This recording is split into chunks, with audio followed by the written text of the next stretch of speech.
You're watching the Chaos Protocol on Transplanar RPG, an all-transgender, people of color-led dark fantasy TTRPG show set in an original non-colonial, anti-Orientalist multiverse. If you like what you see, please consider pledging to our Patreon to support the show and get access to a patron-only after-show, early podcast episodes, GM notes, character sheets, and even the chance for your tabletop OC to cameo in our series. Thank you so much for watching, and enjoy. The Chaos Protocol is a dark fantasy series that may contain content that is triggering for some viewers. Content warnings for this episode include death of loved ones, grief and mourning, romance and flirting, fantasy violence, storms, apocalypse, climate disaster, survival and scarcity, monsters and monstrosity, and references to classism. Arc 4 Special 2: Sunrise.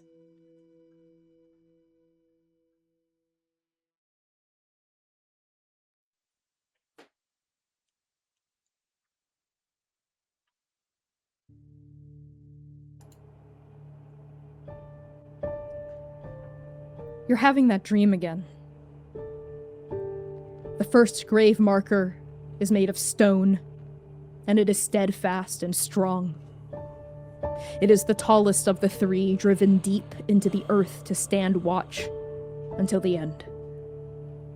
The second grave marker is made of stone, and it is patient and reserved.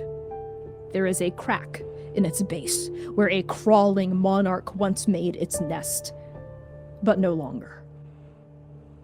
The third grave marker is made of stone, and it is spirited and true, honest to a fault, the relic of a hope long gone. It is the smallest of the three, and the hole that it makes inside of your heart is the deepest. There are no names and no inscriptions. There is only the oath and the dust. Log 1. It is the day of your 5th mission as a full-fledged syndicate agent, and you are standing on the dais in Artemis's office beside your strike team. The patron saint has just finished briefing you on mission number 82511-61, Kaseki. The RSA revealed a Class S Level 10 plane with a charted depth of 1.5% and a vibrancy of neon. It is a green and purple planet drenched in life, bright blue plants and bioluminescent lakes, mighty megafauna and bugs the size of horses, farm workers and sailors and miners on every corner of the world. The Syndicate has not visited Kaseki or the surrounding Apis Fumi system in quite some time, but a mission printed through the Prime Oracle indicated trouble brewing on the planet's surface. It is your job, as Fate's trusted agents, to ensure that Kaseki returns to its rightful place within the tapestry of the journey. Upon that dais, you brim with excitement and just a touch of youthful nerves. Kaseki has not yet had the chance to change you. What do we see when we look at you, Zinnia, and what do you remember your strike team talking about before your lives changed forever? Yeah. I think for Zinnia, there is a young black woman here, her skin a little warm, her clothes and fashion, I think, a little vibrant despite about to go on a mission. I think she has like overalls that are like a light shade of blue, I think a yellow undershirt, her hair in big puffs, star-shaped in particular because she loves this sort of thing. She has been, I think, somewhere between nervous and excited for however many days leading up to this. I think you see on her finger a small golden like friendship ring as she's standing right next to her best friend, who is also, I think, bouncing on the balls of his feet even more, Juniper.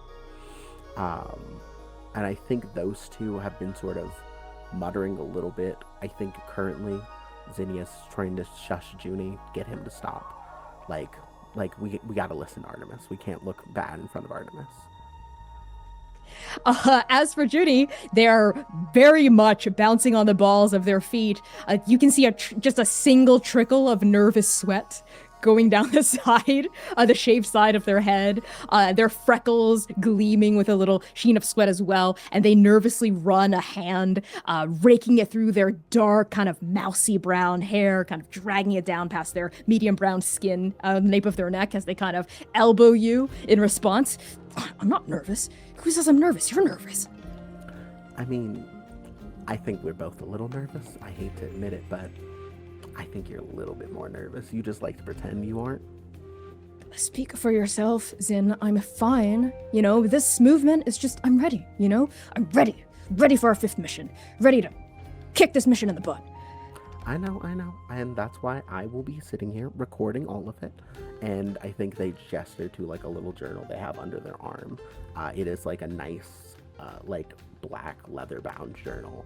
I think you can see like it is, words are hard sometimes. You can see there's like a little indent or engraving in it, Zinnia's name, and I think it says on the inside of it, "With love from Mom, Dad," and then like in tiny font in Juniper.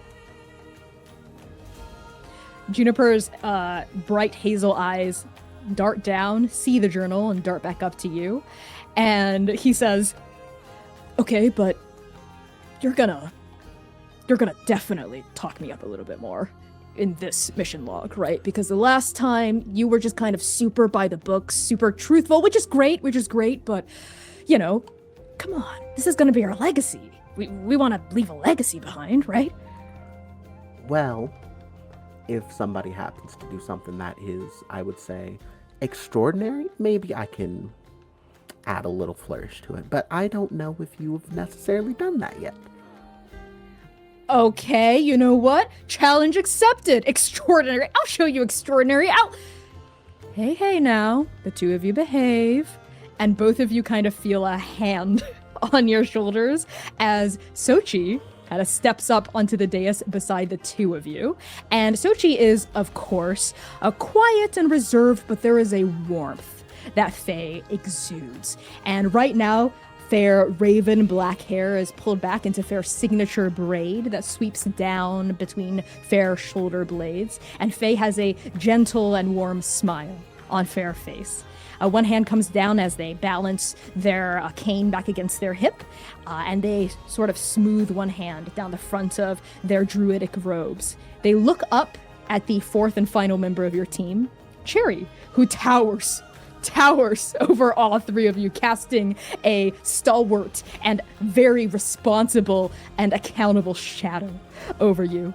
And Cherry just kind of nods, very stoic look on her face as always, but you can see the warmth and a little bit of the exasperation, but mostly pride and excitement in her dark brown eyes. And Cherry says, "That's right.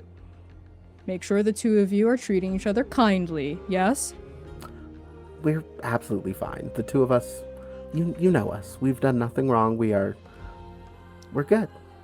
Yeah, we're like super good. We're better than good. We're extraordinary. Right, Sin? Legends in the making. And we are very ready to make our legend down here, to help whoever needs helping. If that means that entire planet, then so be it. Just another day for Strike Team Sunrise. Your enthusiasms are very deeply appreciated, but remember, this is still a mission, and based on what the RSA displayed, there's a little bit of trouble, so just make sure we all stick together, and everything will be okay. All right? Yes. Yes, Sochi. Okay, come on, I'm ready. Let's do this. Okay, then the three of you, gather round. Come on, step up. And Cherry gestures for all three of you to kind of cluster around her. And you do, as you always do, clustering at the base of this stalwart tree. And Cherry's hand lingers just a touch longer on Sochi's shoulder than the two of you, as the two of them share a warm and affectionate smile between each other. And then they nod toward the patron saint. The dais glows. the magic tenses, and the office of the Hand of Mortals vanishes. There is the usual feeling of weightlessness, of particles and atoms reassembling, a slipstream of color, sound, pressure, sensation. And then you arrive. And it is chaos. The wind. The wind is the first thing you see and hear, slashing at your skin, worming down your nose and throat, ripping at your clothes and hair and breath until you are wheezing and gasping and straining for air within seconds. But the wind is not clean, and it is not good. There is something inside of it, an infinite number of things, dry and grainy, tearing at you in 1,000 sharp-edged fragments. Dust. Yes, dust, howling and screaming, gray and infinite, and it is all you can feel, and it is all you can hear, and you cannot even see your hands 2 feet in front of your body, and though you will one day come to suspect this, but shall never know this for certain, it is in this moment, upon the arrival of 4 agents of Fate's will, that the black eye of oblivion opens in the star-torn skies above. Zinnia, who or what do you reach for in this moment of confusion and terror? I think Juniper was right next to him. I think they immediately reach out and try to grab Juniper's wrist. Your hand goes out, you grope around, trying to feel for something, anything to anchor yourself, but all your fingers sift through, thaw through, is dust. And wind, at first the pressure, the backlash from the wind almost feels like fingers grasping at you, but then they slash at your exposed skin and you realize it's not Juniper at all. It's no one, nothing. How is this possible? You just arrived and Juniper was right there and then he's not, and then she's there. Cherry. Steadfast and strong, the tallest of your group, emerging in a sudden burst of hope from the endless, wailing abyss of dust and wind, her short afro drenched in dust, gray particles clinging against black. And you see her, an actual real hand, sturdy, reaching forward toward you. Rich brown cherrywood fingers wrapping gently but firmly around your forearm. And Cherry is shouting at you, at the top of her lungs, in that deep, resonant voice, a voice that could cut through the din of the Syndicate's dining hall during peak dinner hour, a voice that could command an entire training hall to halt, a voice that now feels so small and feeble and thin in the face of this roaring vortex, even though her face is 12 inches away from yours, and she's saying, "Zinnia! Hold on to me, you're going to be okay!" I think there are no words to Zinnia. I think it is just action. They grab on, they hold. I think they try to see if they can find anyone else. Their glasses they tend to wear are meant for, like, analyzing. Their magical glasses that kind of are meant to cut through things like darkness or anything like that. So I think they focus on trying to scan the surroundings.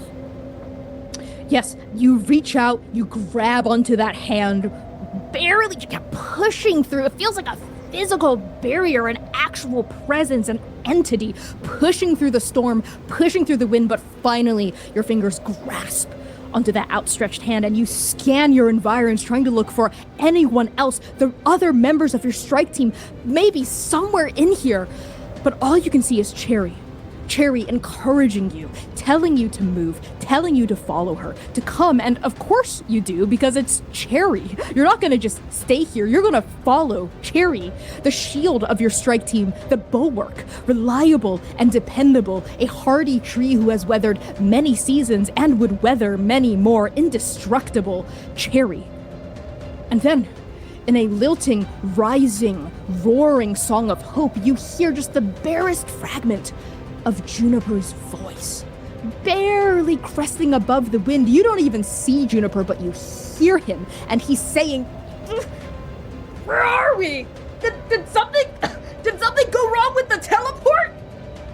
And another voice responds, this one closer to you, behind and a little bit to the left of you, straining to be heard through the turbulent heaviness of the air. And you hear Sochi say, I don't know. Just hold on and move together, everyone.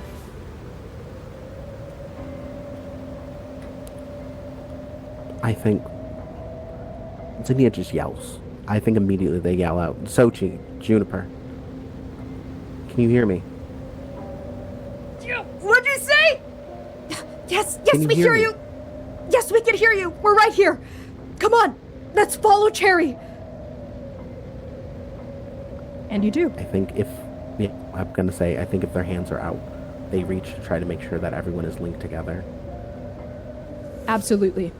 With Cherry as your anchor, you see these two other forms straining through this howling dust storm and then clinging onto her. Sochi with their cane and the cat of nine tails dangling in one hand, Juniper and the hilts of twin daggers behind his back. And now all three of you hold onto Cherry, this anchor amidst the storm, and she takes one step, and then two, and then a third against this whipping, hurling wind, bracing her head against it, leaning into the worst of it. Cherry is the unstoppable object, and she guides and drags all three of you, the rest of her team, through the storm for what feels like an eternity.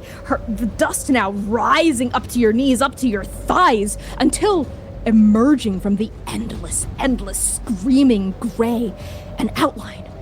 And all of you see it. A hole. A cave carved against a distant rock shelter.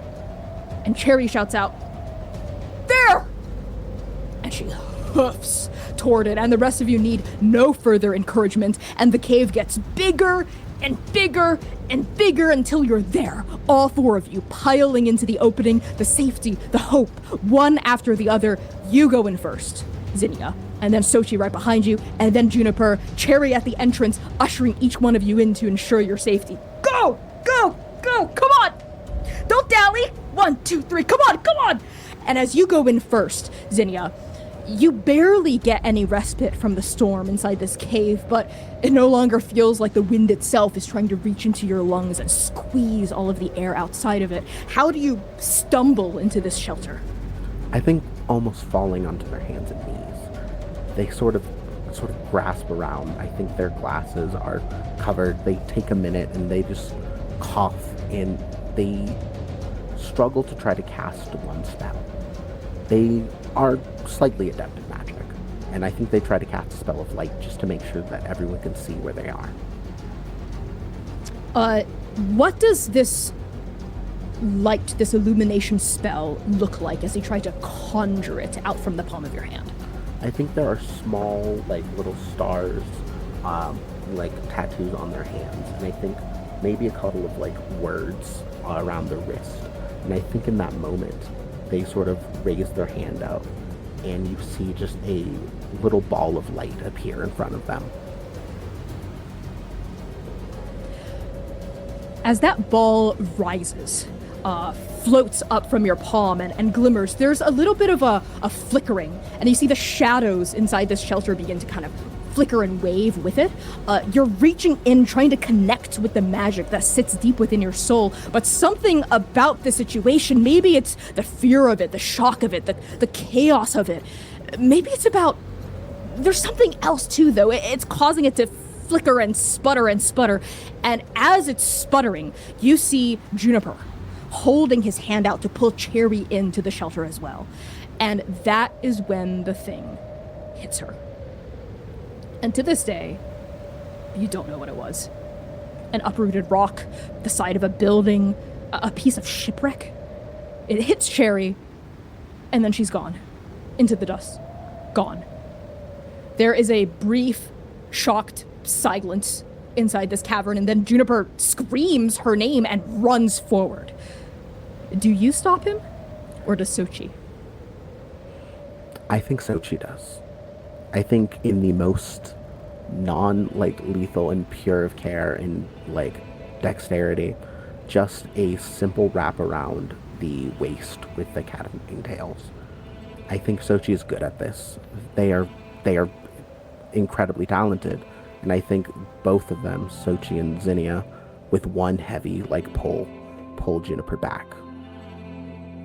Juniper is still shouting Cherry's name, fighting against the two of you. And in this moment, Juniper has always been strong, of course, but feels even stronger. It takes both of you to rein him in. He's shouting, and now Sochi is talking, speaking in a calm, even-keeled tone, despite everything going to shit the moment you arrived on this plane of existence. And Sochi is saying that Cherry is the unstoppable object. Cherry is the bulwark. Cherry is your shield. Cherry is indestructible.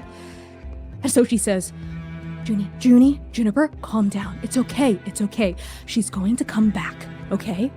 I know she will. She always comes back. Juniper, look at me.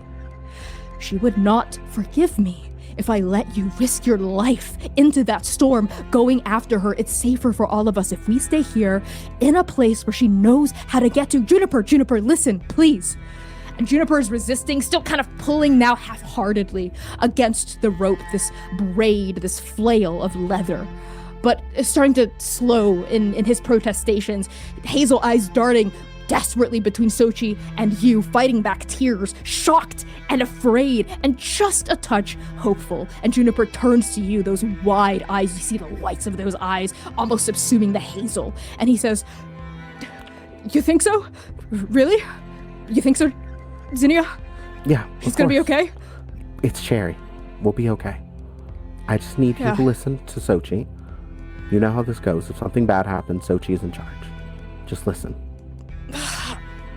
Damn it! Okay, yeah, fine. I'm... Okay, let's just stay here. Sochi's right. Sochi's always right. She's gonna come back. She's Cherry. That's right. She's Cherry. And believe me, I've known her for the longest out of the three of us. She always comes back. We have to make sure that we're here when she does. And with that, some of the panic subsides, and now, as the storm continues to rage and whip outside, a different emotion starts to mix in with the panic. Fear, anxiety, and just a dash of hope. Just a touch of it. Enough to keep Juniper's eyes darting toward the entrance whenever there's a stray whip of something going past it. Enough to keep Sochi looking up every time Juniper does, even though there's not much of expectation in Sochi's eyes. And in this moment, how are you sitting in the uncertainty of everything as you wait? I think Zinnia sits by the door, or the entrance to the cave. I think their glasses are just constantly, you'll hear a little, almost magic whirring every, let's say, 10 minutes, as they sort of try to see if they can peer through the dust. They can see anything that may resemble Cherry or Cherry's weapons. Just sort of being the eyes. In terms of your magic, are you specifically trying to cast like a kind of light and illumination out, almost as a searchlight, or are you augmenting your sense of vision? Augmenting. Yeah. Okay, what does that look like physically? Yeah. Yeah, I think on Keseki, their glasses look more like goggles. I think there is a sort of like almost a slight magical like turn to them, almost as if like adding a zoom function to a lens. And I think you see just more. I think there's like sort of like magical auras almost seem to emanate off of things. There's just further their eyes can carry them. You kind of twist almost kind of like the lenses of these goggles, kind of zooming in, trying to see if there's anything like vital signs, a person out there. You know Cherry's aura, the vibrancy of her soul so well, trying to detect any signs like that out in this rapacious, howling gale. But all you get is gray. Not even the neon that the RSA had picked on, had said the vibrancy of this planet was. There's none of that. It's just gray. Lifeless. Dust, desiccated, swirling, not a single spot of color, even as you imbue your vision with magic and search. And Juniper, every now and then, knowing what you're doing, he leans in and says, Do you see anything? Do you see her? Not yet. It's taking her so long. Maybe she went to go hole up somewhere. It's Cherry. If anyone can get through this. You're right. We just have to wait for this thing to die down, and then we'll find each other again. That's right. And panicking and worrying right now is not going to help anyone. Now, are the two of you hurt?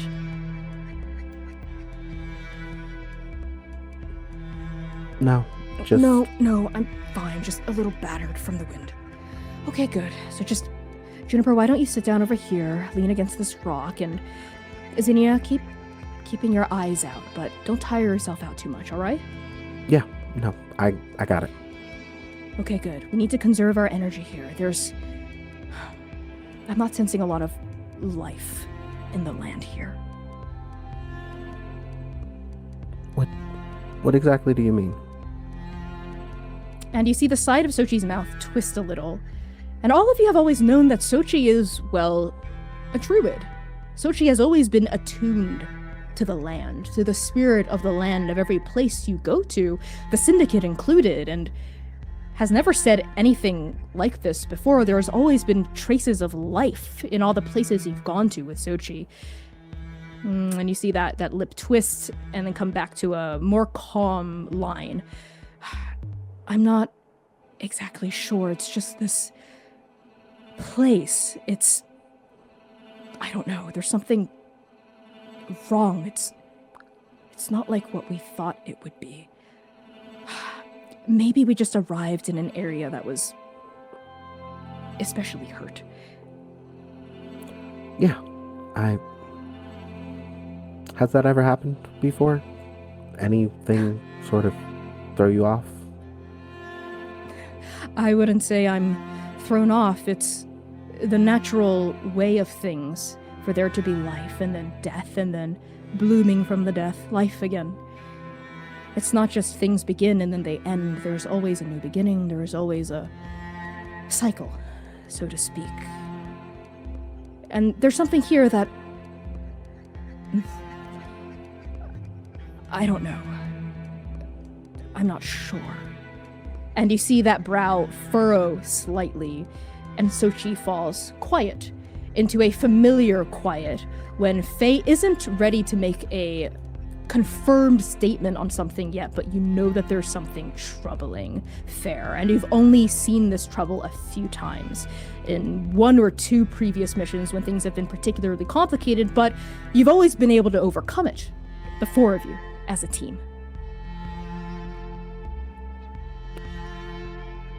I think I look at Juniper in particular, seeing that, making sure they also can sort of pick up that Sochi is not quite like on the level right now.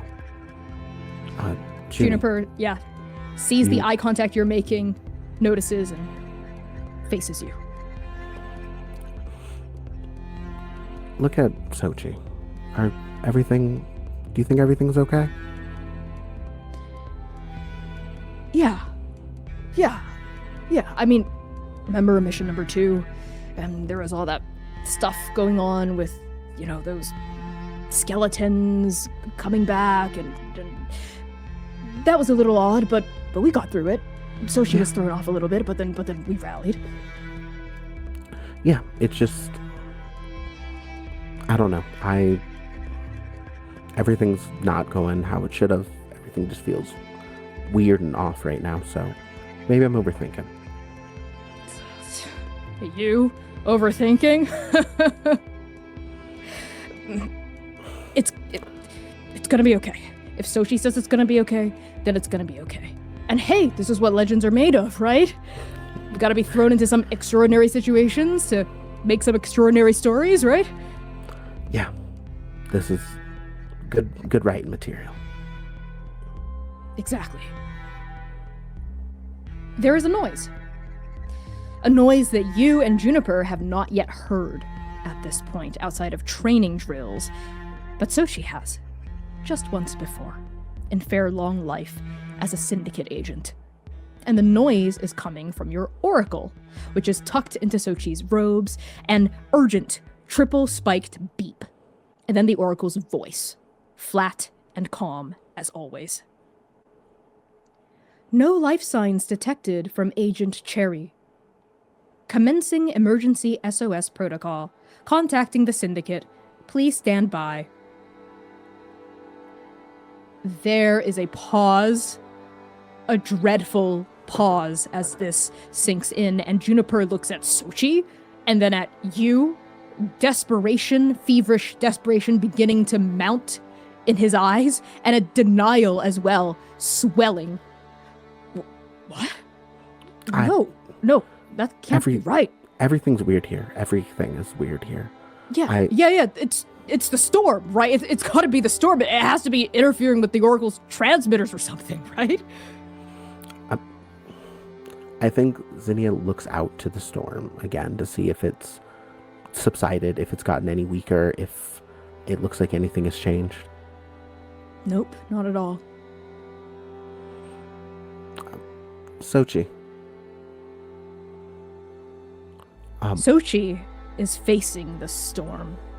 Fair back to you at this moment, you can only see a sliver of their profile.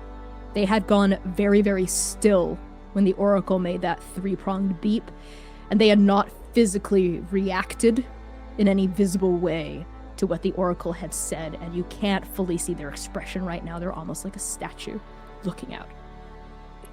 Sochi. And then Sochi's head gently goes down, the chin starting to meet the collarbone.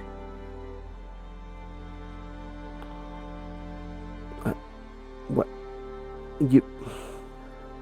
That's not what that should be, right? That can't be right?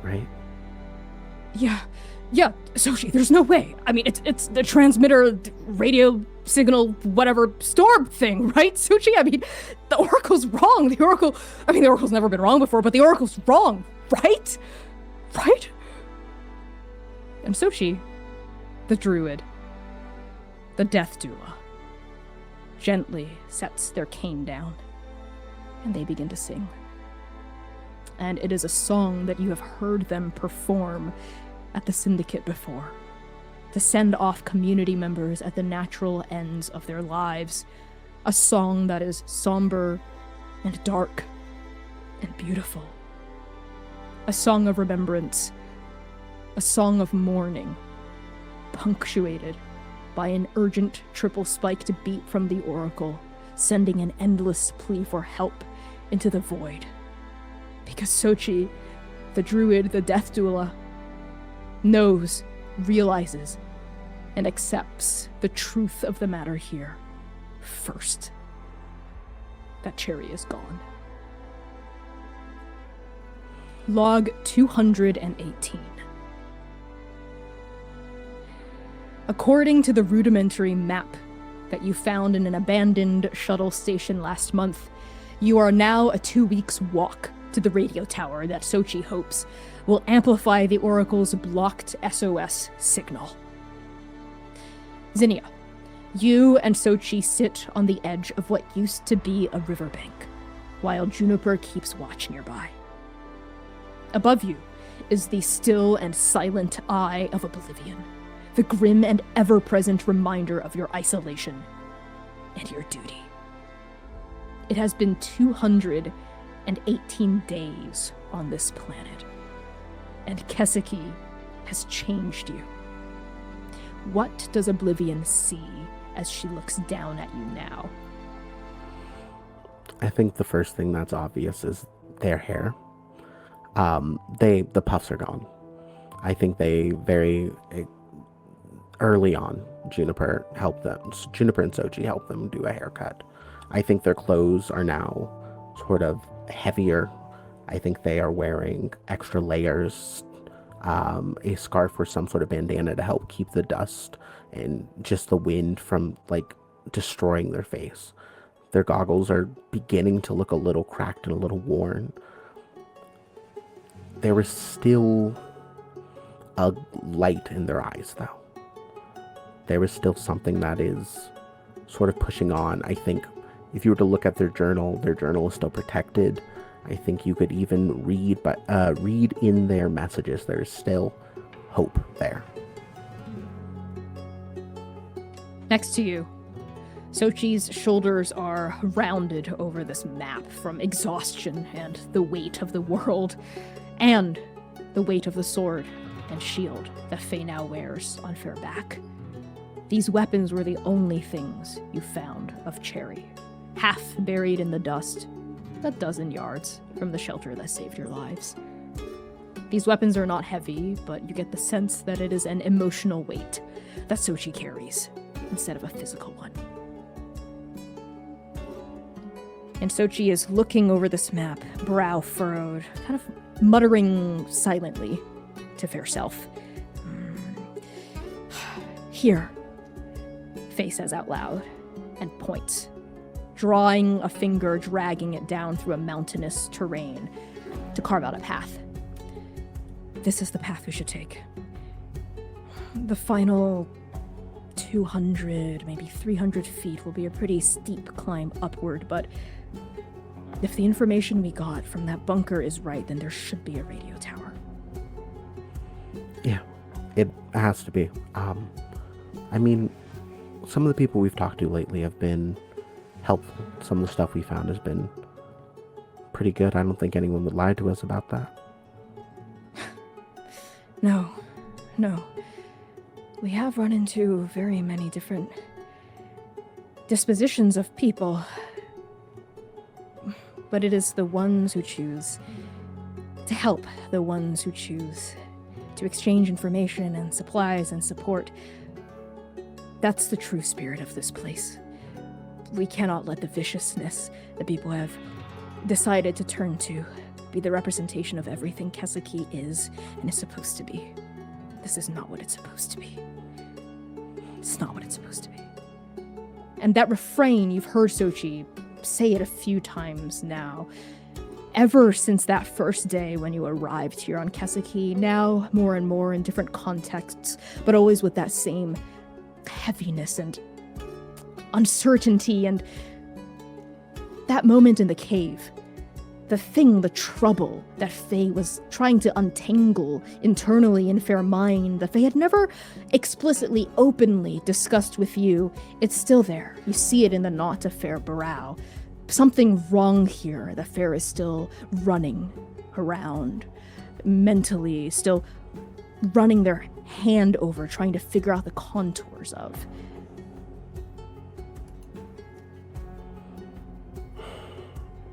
Sochi. Yes, What's Zinnia?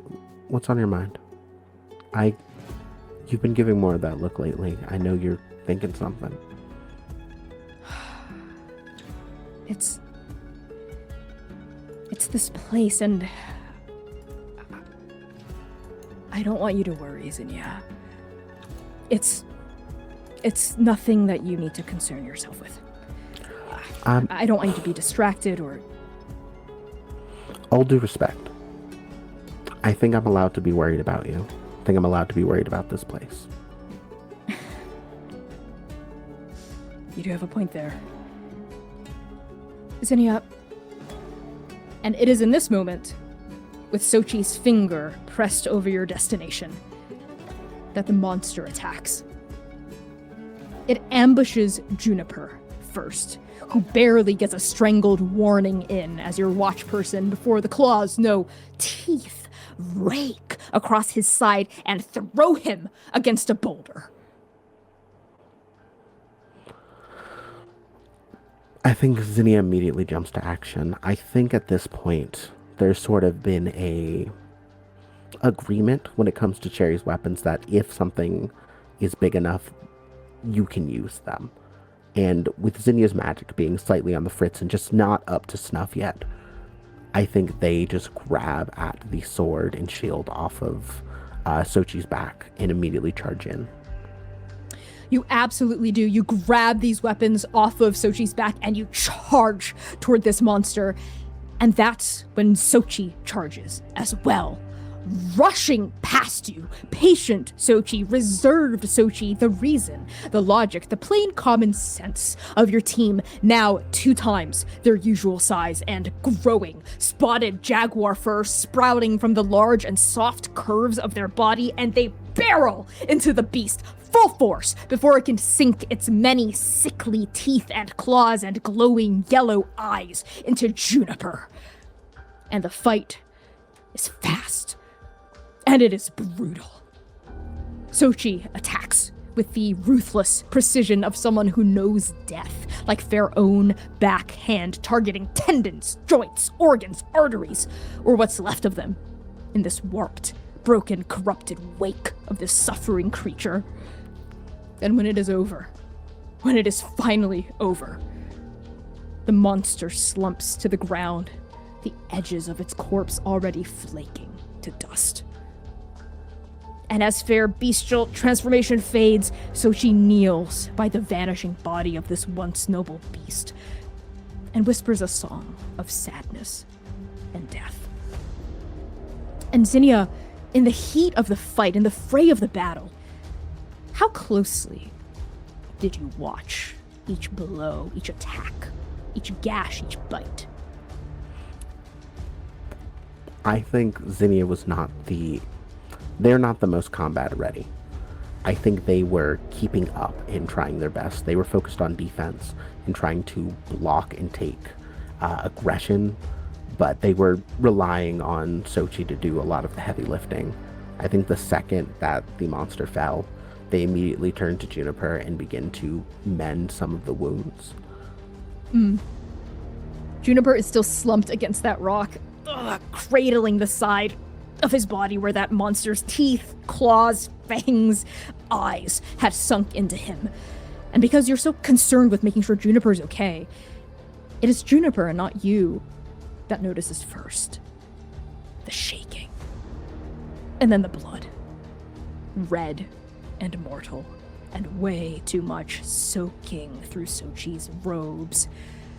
And Juniper kind of painfully pushes himself up against the rock, staggers forward, and is able to catch Sochi in alarm, in fear, just in time, right before Sochi hits the ground. And then you see it too, Zinnia. The wound in Sochi's chest. Much too big, much too deep, much too late. Juniper immediately, gently settles Sochi down onto the ground, kind of pivots fair in your direction, and then reaches for, grabs at the small, paltry bag of provisions that the 3 of you have left, and starts rummaging and rifling and sifting through its contents with increasing fear, anxiety, desperation. But you know it, and so does he, and so does Sochi, that there is nothing inside this bag that can fix this, that can fix them. But that doesn't stop Juniper from trying. Oh, come on. Wasn't there gauze in here earlier? Wasn't there... I could have sworn we didn't use it all. Juniper. What? And I think they put a hand on his shoulder. And I think already they take Sochi's hand. I think they have Sochi's head resting in their lap a little bit. Let's just be here. We just need to be here. What? No, there's something in here. Maybe I can rip off this part of my pauldron and we can use it to stop the bleeding and... Juniper. And a clammy hand comes up, bloody from their own mortality. Rests gently against Juniper's shaking wrists, and then trembling travels over to the side of your arm, Zinnia. Sochi, reaching for you, fair black eyes, calm and insistent, a few strands of their black hair torn loose from that braid, stuck against her clammy skin. Please, I just need the both of you to listen right now. There's something I need to say, and I want both of you to hear it. What? Don't be ridiculous! It's gonna be okay, okay? Just stop. Juniper, listen. And Juniper falls quiet. And Sochi looks up into your eyes. You can see their vision already starting to kind of fade, the focus in and out, but then Faye summons fair energy and fixes fair gaze upon you. And Sochi says, I have shepherded many souls to their final resting place. I have sung many songs of death. And it is not always peaceful. And it is not always kind. But it is always inevitable.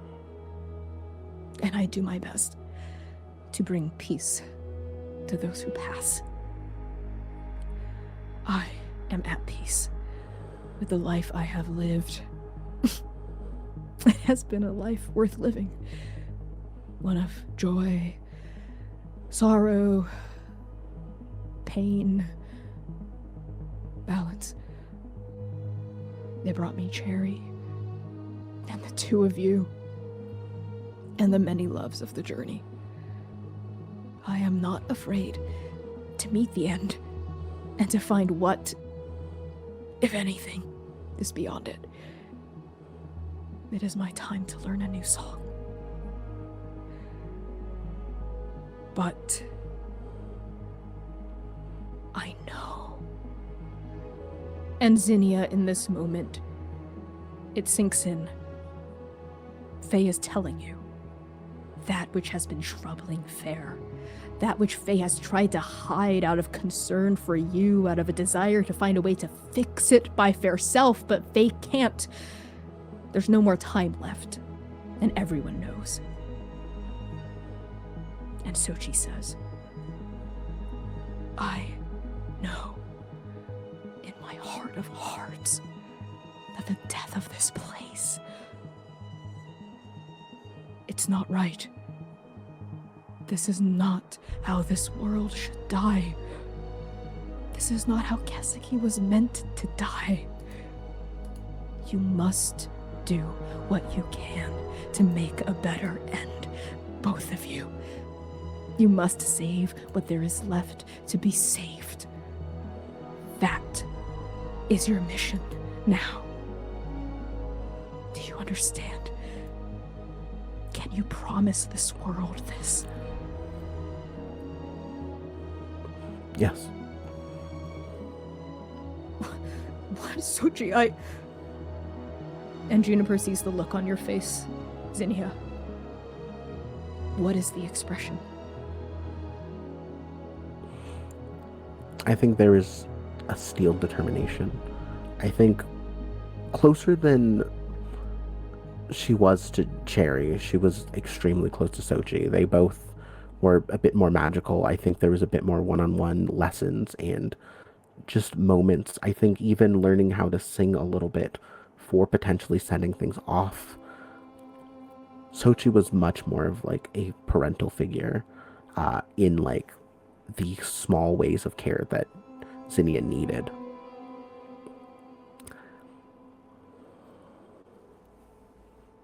Juniper sees that look on your face.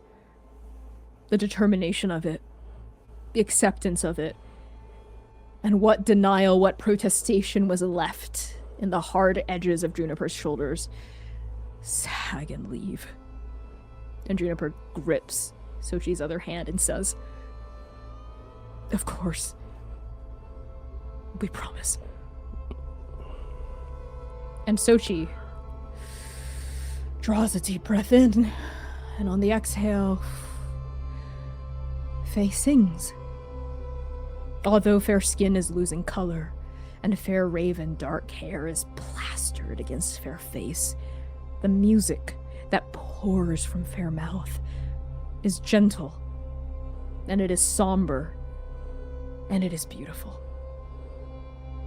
And Juniper joins in. Yeah, I was gonna say, Zinnia joins in too. How does your voice harmonize against Sochi's? I think it is soft and it flies over. It dances and mingles well. They have practiced and spent so much time doing this. I think it starts that way before it breaks into sobs, especially when it goes from waiting for it to happen to have already happened. Juniper's voice compliments the two of you. It is an octave lower than Sochi's, not quite as low as Cherry's had been, and that is the tenor, the bass that is missing from this trio. Your voices blend into this death song with shivering trembles, and your sobs come when eventually one voice fades into emptiness, and only two remain. Log 226. The radio tower looms at the peak of the mountain, just as Sochi had said. And you and Juniper slowly but steadily ascend this desiccated slope. Zinnia, how has Keseki changed you in the last 8 days since Sochi died? I think at this point, Sochi's cat o' nine tails is on Zinnia's hip. I think the shield as well sits with Zinnia, while the sword is with Juniper. I think they are quieter. I think they have been sort of talking to no one as they've been wanting Juniper to bounce off of them a bit more, but Juniper's just been really distant lately. And I think Zinnia's been sort of taking point now. Without Cherry or Sochi, someone had to, and it has to be her.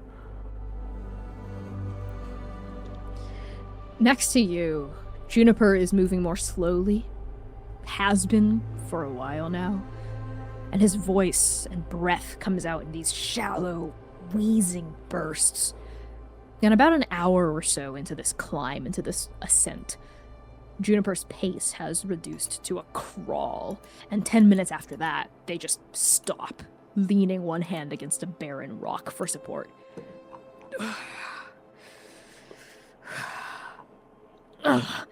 Zinnia. Yeah? What's going on? I can't keep going.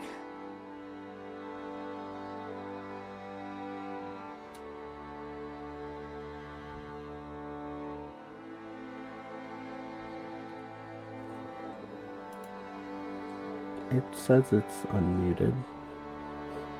Oh, strange.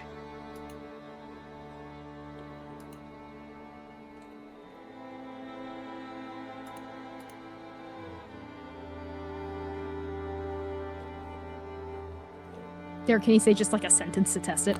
Sure, yeah, absolutely. Oh, perfect, there it is. All right.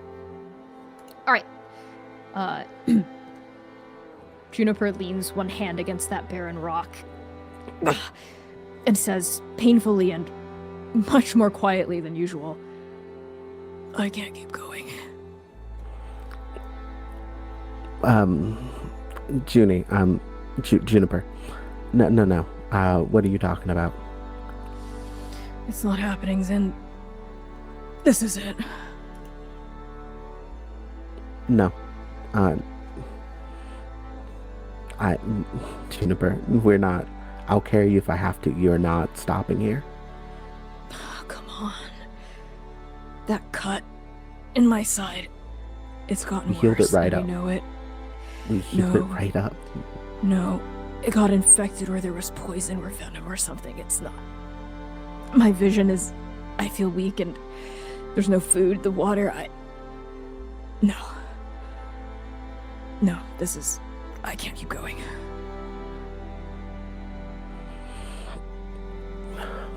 I think Zinnia almost takes him by the arm, by the hand, and leans them against the rock wall. I think they both sit down Zinnia can't make eye contact in this moment. So it's just gonna be me, huh?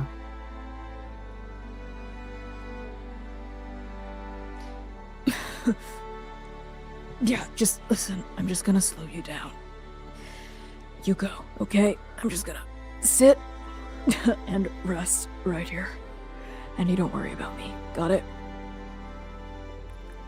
You're not gonna just sit and rest. I'm not letting this happen alone. Well, watch me. And he kind of slumps down with a painful as his hips hit the forest floor. Because there's no way I'm making that trek on my own 2 feet. I said I'd carry you. I don't care if you slow me down. It's fine. You can take the share of the rations. You can do. I just need to make sure that you get out of here too. I'm just gonna slow you down. Carry I don't me? Are care. you kidding? And Zinnia, how do you hoist Juniper into your arms? Zinnia's had time to get a little stronger.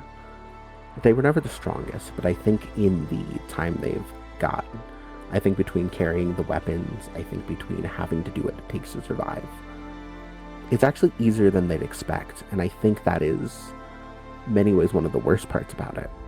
They are able to scoop him up. He feels lighter than any time she's had to help pull them up.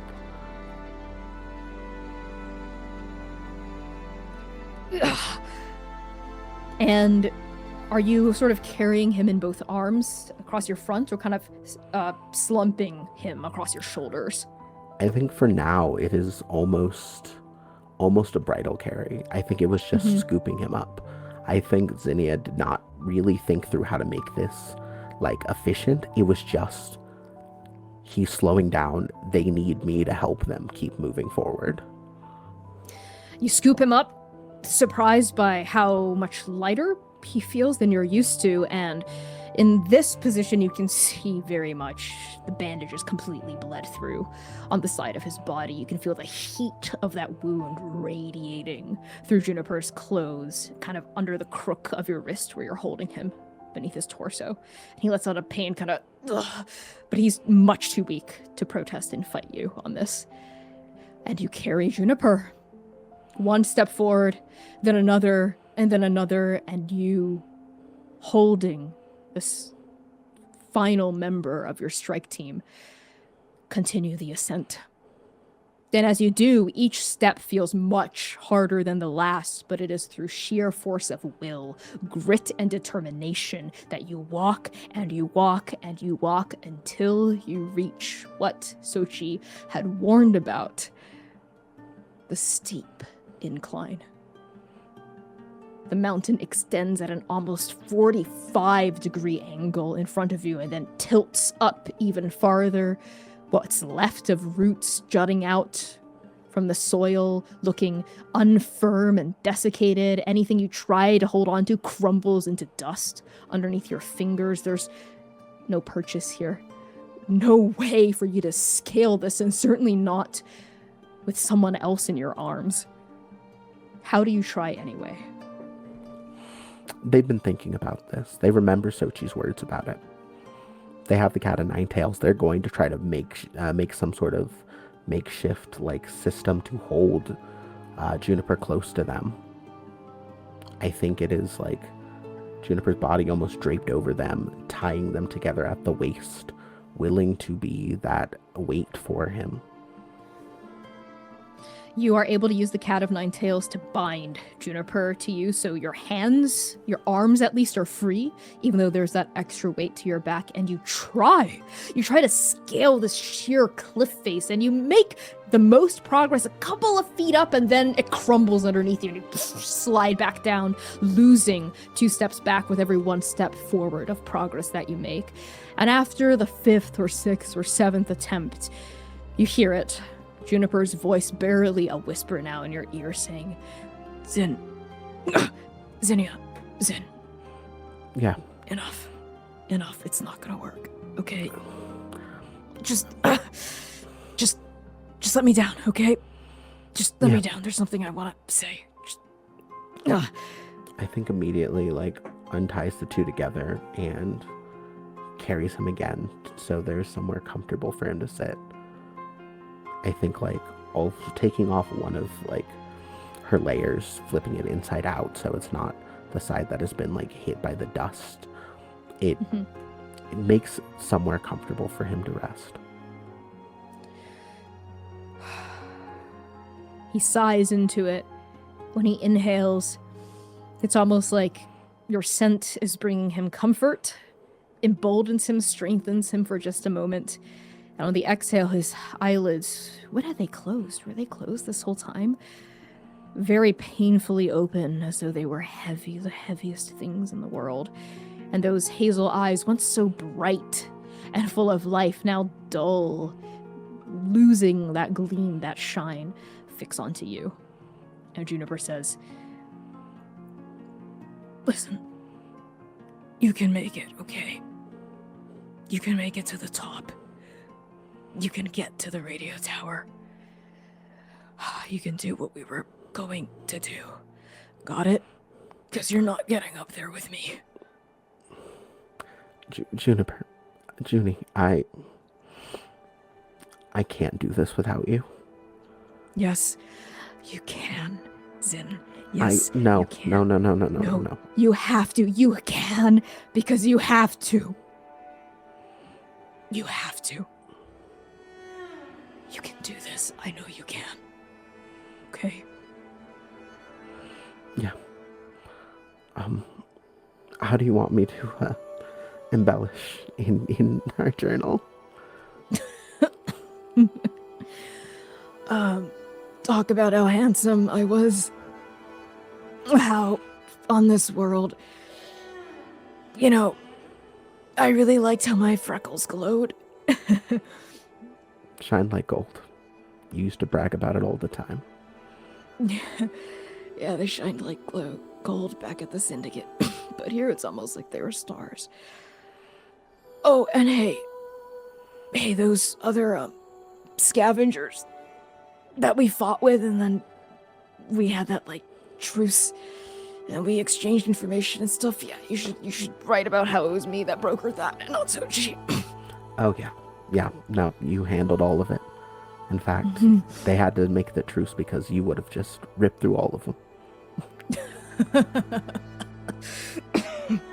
Yeah. Listen. Yeah. When you get to the top, and when you get into that radio tower, you need to get out of here. Okay? You have to leave this place. You have to go home.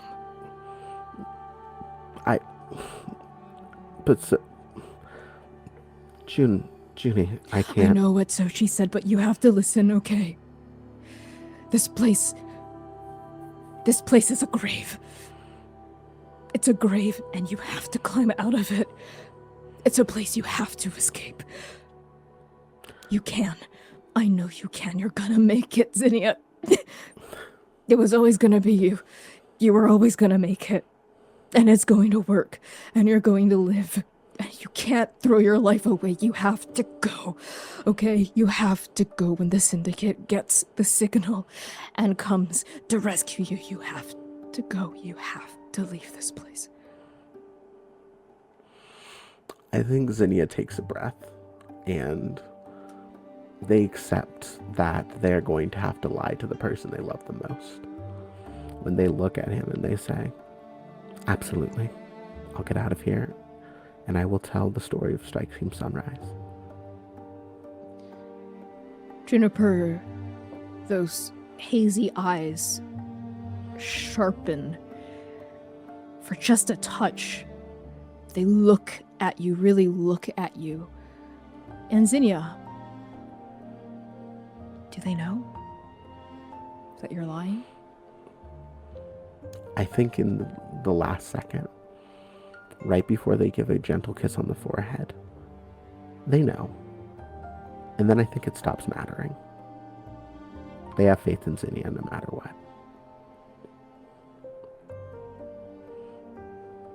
And that is the last thing you say to each other.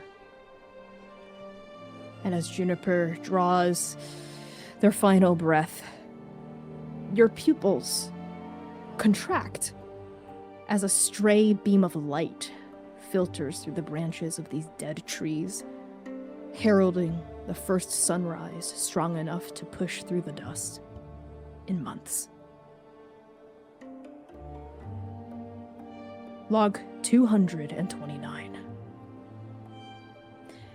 You would chalk it up to a droll twist of destiny that climbing the radio tower, entering through its unlocked doors, locating the well-kept broadcast room, and working its neatly organized and conveniently labeled controls is a laughably easy process compared to all of the suffering that has come before, but you know better by now than to blame fate. She has no power here. You connect your oracle to the controls. The SOS goes through just as you had planned. The ease with which it happens is almost insulting. And then she's here. The patron saint. Stepping through the doors of the broadcast room like she was behind them all along the wild hunt at her back. You speak to them. They speak to you. Together, you go to the base of the radio tower where the wild hunt procures 3 gravestones from the rocky mountainside and plants them into the earth.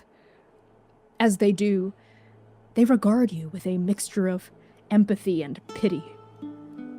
And the 4 of them unconsciously stand closer to each other than before. What remains of your strike team? Cherry's axe, formed by that sword and shield.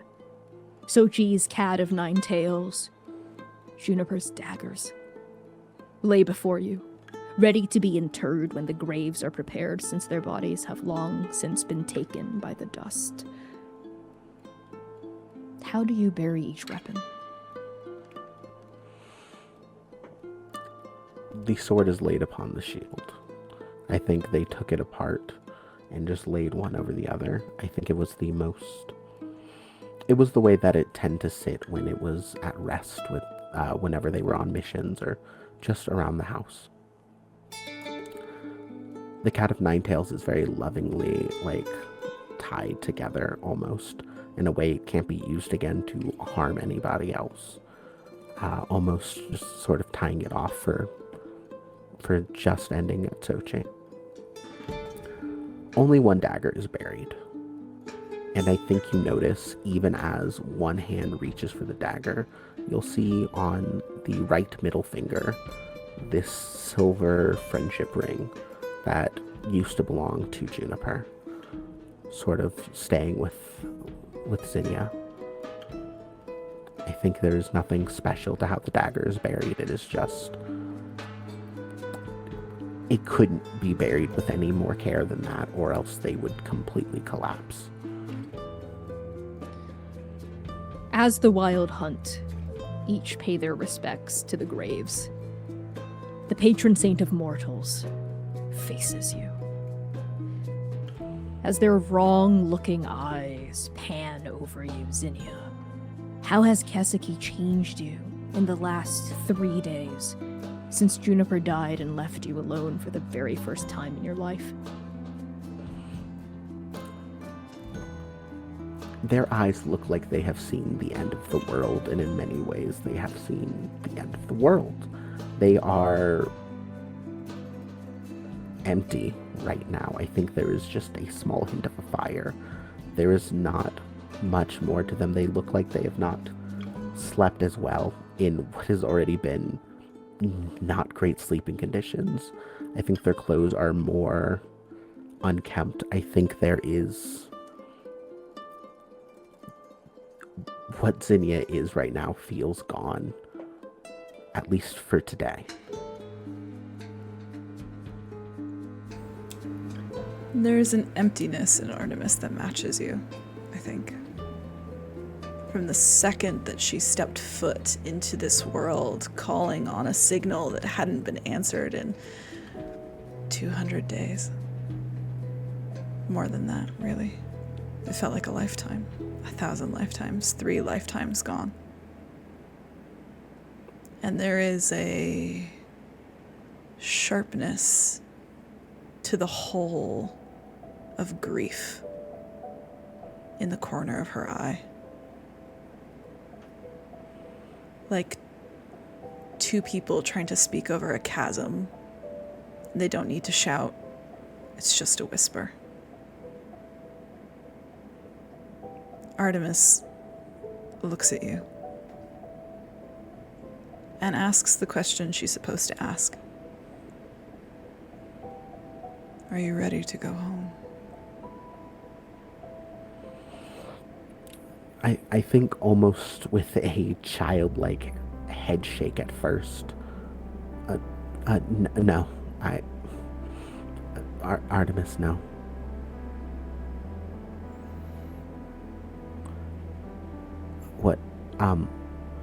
What are we supposed to do about Kaseki? Do we just write it off if I leave? There's no writing something like this off. Your mission was to stop the dust. But by the time we got here, well, the dust was here.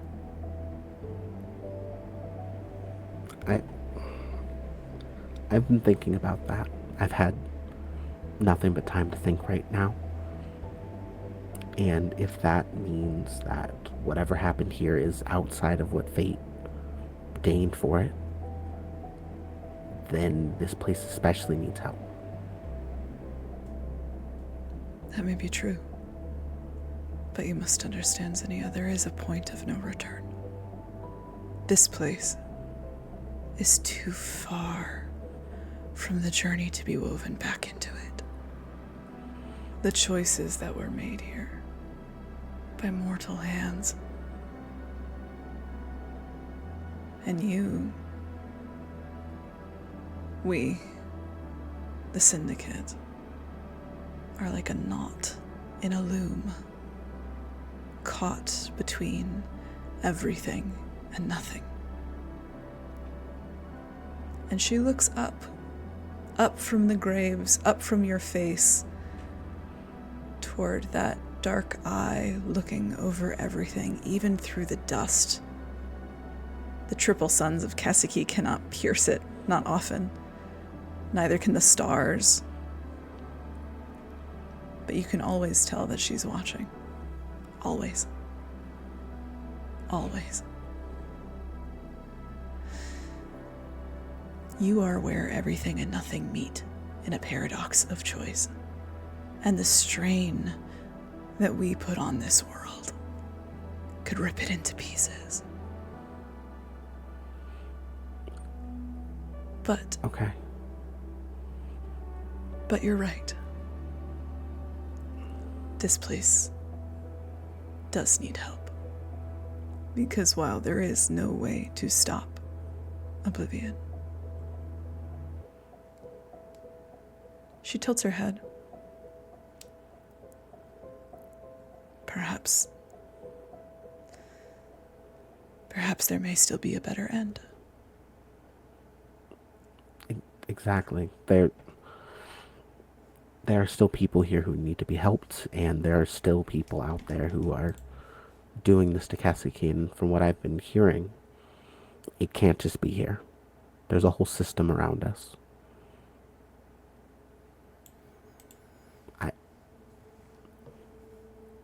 I need to help. You want to stay? I think there is more fire in their eyes than you've maybe seen since heading off. I think this entire conversation, there's been such emptiness, and then for a split second you see the eyes of somebody you remember stepping on that dais to teleport here. They're more sure of this than anything else that has happened in the past 229 days. Artemis kneels beside you in front of these graves in this ever-present dust to be eye level with you. But in doing so seems to be larger than when she stands tall. And there is something wrong with her here, inside wherever this is. the journey, the place between the journey and oblivion. The air around them smells like rotting bones and sullen magic and immortality sizzling as it dies. She doesn't seem to notice or care that the world is trying to eat her. Neither do you. To you, they are as they have always been, wearing the same grief as you now that you can see it. That tether. The tether that you have to the syndicate that calls oblivion like a lighthouse. That puts strain on this world. It can be cut. If you break your ties with the syndicate, you are like any other mortal, with no responsibility to make any other choice but your own. This world may never be woven back into the tapestry of the journey, for it passed the point of no return long ago, far before we ever knew anything was wrong, with a choice made by someone who is far from the dying, far from the grave. But it still may have a better end than this. Perhaps you will make it so. I think they sort of nod along with everything that Artemis is saying. And there is that fire again. What do I need to do? I love the syndicate, you know, it was my home, but a lot of my heart died here and I need to help. I mourn for you twice, Zinnia. It is no easy thing to lose a soulmate.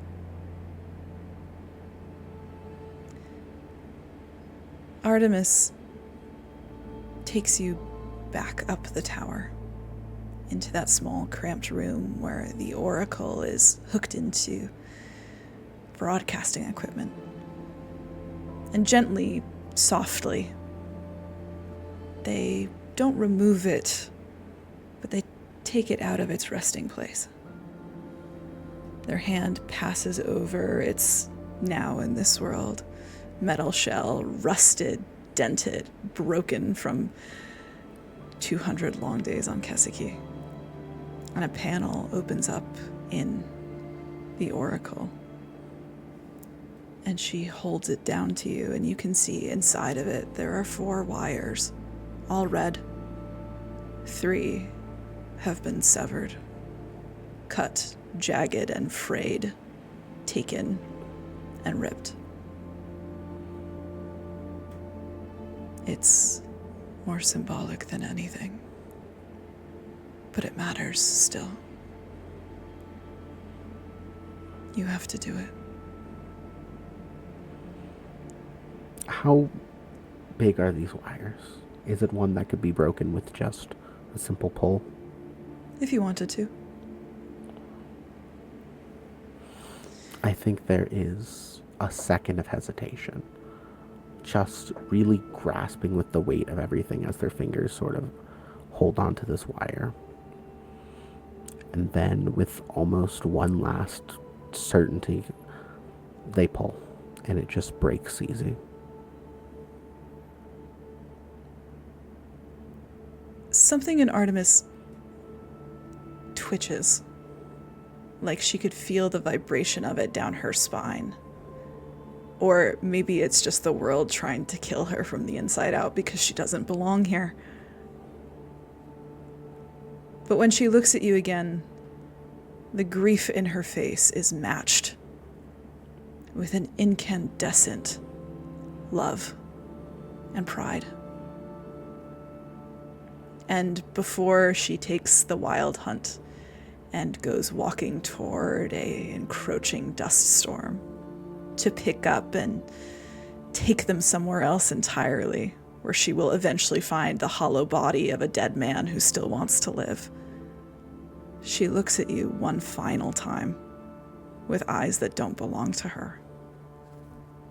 And she says to you, "Perhaps one day I will be able to tell you that I still remember you. that your saint has not forgotten your death, and never will. Good luck. I think there is a almost graceful head nod, and before Artemis gets too far, just yells out, tell Junie's parents he died a hero. You all did.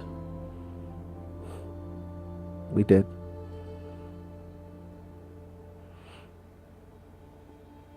And then she's gone. Into the dust, like everything else. Zinnia, you are alone.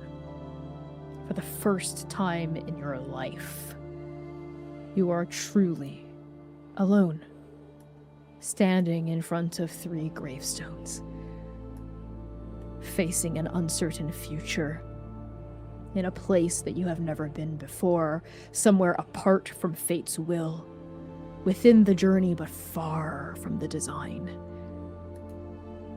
How do you stand there? And how do you turn toward the unknown?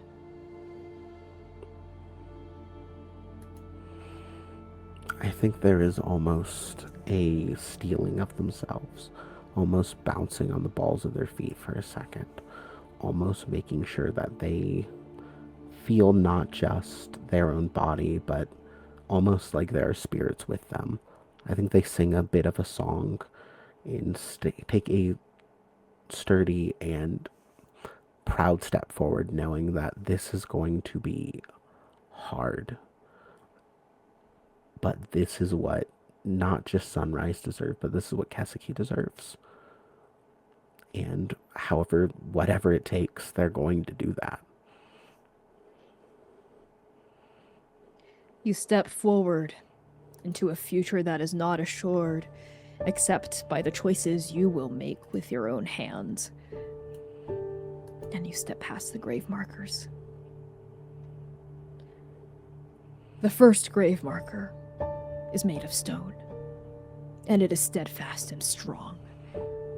It is the tallest of the 3 driven deep into the earth to stand watch until the end. Buried under the stone is a sword and shield that together make an axe. The second grave marker is made of stone, and it is patient and reserved. There is a crack in its base where a crawling monarch once made its nest, but no longer. Buried under the stone is a multi-tailed flail made of black leather. The third grave marker is made of stone, and it is spirited and true, honest to a fault, the relic of a hope long gone. It is the smallest of the 3, and the hole that it makes inside of your heart is the deepest. Buried under the stone is a single, jagged dagger, 1/2 of a pair, forever without its counterpart. There are no names and no inscriptions. There is only the oath and the dust.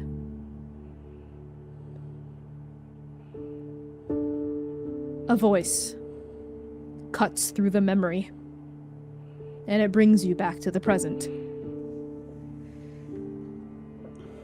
You're having that dream again, aren't you?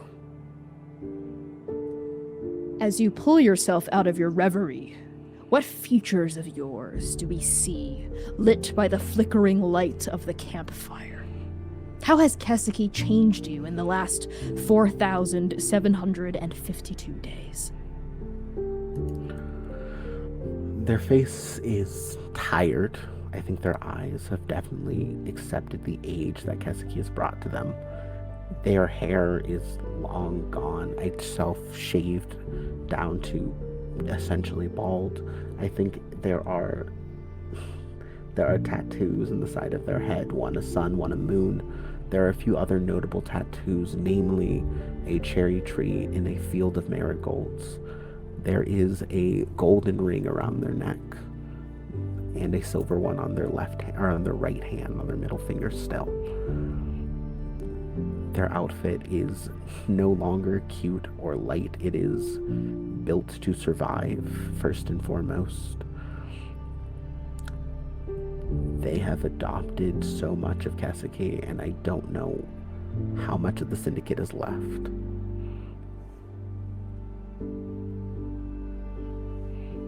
Zinnia, we pan across the fire, and looking back at you, with the same dead-eyed expression as yours in their own face, is Azalis Raid. And we're gonna end the session there. Thank you all so much for tuning in to Arc 4 Special Episode 2, Strike Team Sunrise. Let's do some much-deserved introductions for our incredible surprise guest player for Arc 4, Hickman! Hi, everyone. I don't think it was that big of a secret. I had been quietly posting about this for about 2 weeks. I'm so glad to be here again. I love Transplaner. But hi, my name is Dare. Pronouns she, they, they, and it. I have been so honored to be our lovely Sunrise survivor, Zinnia. You can find me anywhere on the internet at Dare to Dream RPG. Say it with me, folks. That is DARE, the number 2, DREAM RPG. If you want to see me in other places, I would recommend following me on Twitch. Very soon, I believe me and my beloved partner, whose birthday it was yesterday, one Quinn Rodriguez, are going to be playing some video games on stream soon. I think it's going to be It Takes Two, so watch us fight. It'll be fun. And if you want to see me in other shows, I recommend checking out the Issues podcast on Spotify. It is a low-power Mask actual play. Mask is one of my favorite games of all time, so please check that out. And I think that is everything for me. I am very, very tired. And you very, very much killed it. Oh my god. Okay, so first of all, 2 things. It's Aquarius season. We are hurtling headfirst into Aquarius season. And we have so many Aquarius cast members. And one of them is Dare. And like Dare mentioned, Dare's birthday is in just a few days. So I think it would behoove us to together sing happy birthday for Dare. Usually this is a multi-person effort. It's just going to be me. So it's not going to be as dissonant and chaotic as it usually sounds, for good and for ill. So it's going to happen. Join me in chat. Everyone in chat, join me. Okay. 1, 2, 3. Happy birthday to you. Happy birthday to you. Happy birthday, dear Dare. Happy birthday to you. Happy birthday, Dare, in advance. Yay! And happy belated birthday to Quinn as well. Oh, goodness.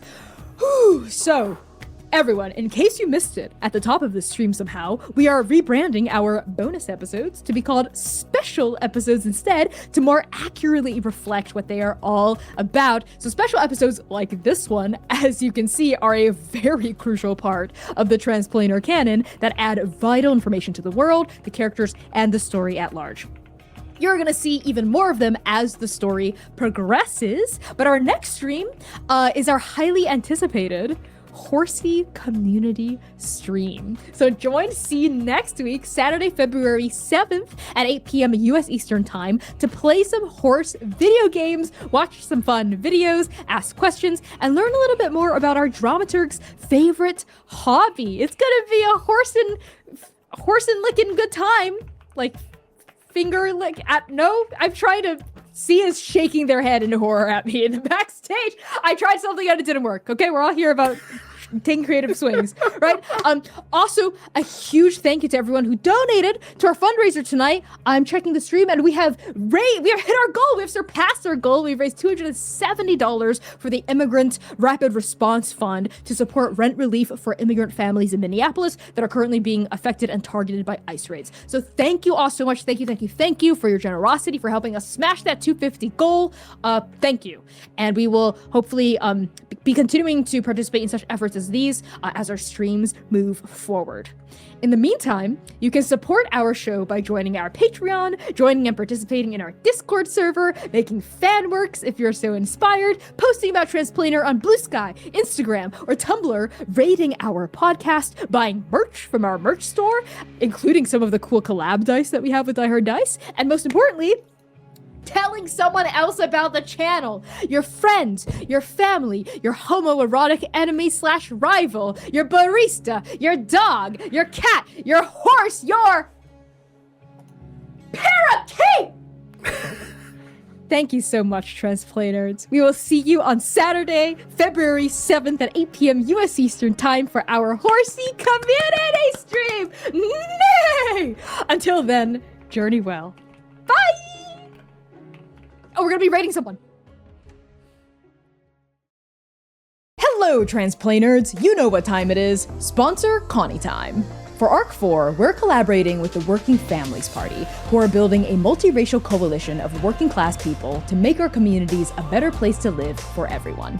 You might be thinking, why does a political party care about a queer tabletop show? As it turns out, the Working Families Party believes in the power of fandom to effect positive political change in the real world. So do we. As a Transplanerd, you're no stranger to just how political our show can be and how our stories are never just fiction. In fact, let's take an action together right now by signing a petition by the Working Families Party to break up big media companies. This cause means a lot to us personally as indie actual play performers fighting censorship, telling authentic stories, and resisting authoritarianism. Go to bit.ly/WFPtrans and add your name to the list. By signing this petition, you will join the Working Families Party's mailing list and receive opportunities to help them organize, educate, and fundraise. So let's build a better future together.